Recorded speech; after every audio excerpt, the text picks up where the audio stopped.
بسم اللہ الرحمن الرحیم۔ السلام علیکم۔ دعا کی قبولیت اور شیاطین کی گرفتاری۔ حضرت علی کرم اللہ وجہ سے روایت ہے کہ جب رمضان شریف کی پہلی رات ہوئی تو سرکار دو عالم صلی اللہ علیہ وآلہ وسلم لوگوں سے خطاب کرنے کے لیے کھڑے ہوئے اور اللہ تعالیٰ کی حمد و ثنا بیان کر کے ارشاد فرمایا، اے لوگوں، تمہاری طرف سے تمہارے دشمن جنات کے لیے خداوند تعالیٰ کافی ہیں، اور اللہ تعالیٰ نے تم سے دعا قبول کرنے کا وعدہ فرمایا ہے۔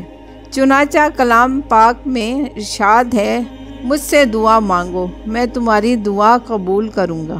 خوب سن لو، خداوند قدوس نے ہر سرکش شیطان پر 7 فرشتے نگرانی کے لیے مقرر فرما دیے ہیں، لہٰذا اب وہ ماہ رمضان گزرنے تک چھٹنے والے نہیں ہیں۔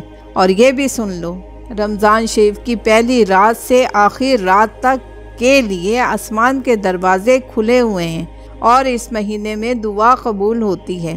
جب رمضان المبارک کے آخری عشرے کی پہلی شب ہوتی تو رسالت مآب صلی اللہ علیہ وآلہ وسلم ہمتن عبادت میں مصروف ہونے کے لیے کمر کس لیتے اور ازواج محترمات سے علیحدہ ہو جاتے، اعتکاف فرماتے، شب بیداری کا اہتمام کرتے۔ کسی نے پوچھا، کمر کسنے کا کیا مطلب ہے؟ تو راوی نے جواب دیا کہ حضور صلی اللہ علیہ وسلم ان دنوں بیویوں سے الگ رہتے تھے۔